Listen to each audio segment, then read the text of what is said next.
This harvest here is for a private landowner. Her name is Nan Kennedy, and it came about, we learned of her through Mid-Maine Forestry, Barry Brusilla. She's the consultant forester here. This is about a 50-acre lot, which is pretty typical of woodlot size in the mid-coast area. I think there's enough to get a load of hardwood logs out of here. Okay. So, It looked like he had started a load there. Yeah. And I think I did start marking, there's a lot of hardwood scattered down through that area over there especially. So if we have a forester involved in a harvest, the landowner chooses to have a forester involved, typically, they get together with the landowner, come up with the landowner's objectives, agree on a harvest plan. The landowner's had a chance to look at it, so she's... Yeah, she has. I walked through it the other day. She wants to have the income, but she also wants to have a nice looking forest afterwards. So I've marked some of the bigger hardwood logs, which is where most of the money is on this lot. My objective as a forester is to think about the regeneration of the forest. To me, that means removing a lot of the diseased beech. As well as revenue generation. Yes. Yeah. Okay. And you can do both at the same time. Yeah. So you can get some income for the landowner, but still improve the health of the forest. They're not mutually exclusive, that's for sure.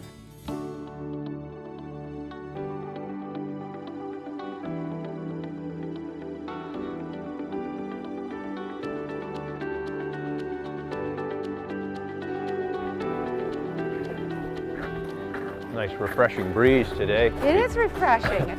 Yeah, I used to come in here with my skates as a kid and skate on the vernal pools, and they're beautiful woods. I've been managing the property for about 25 years. I inherited it from my dad and wanted to keep the character of the woodlot intact, but also see it become a lot more healthy. The biggest challenge here was the wet weather that we had the whole time we worked. And so, as you know, we moved out mid-harvest and just left wood in inventory in the woods until the conditions improved. And then, fortunately, we got some cold weather and started to freeze and kind of wrapped the project up.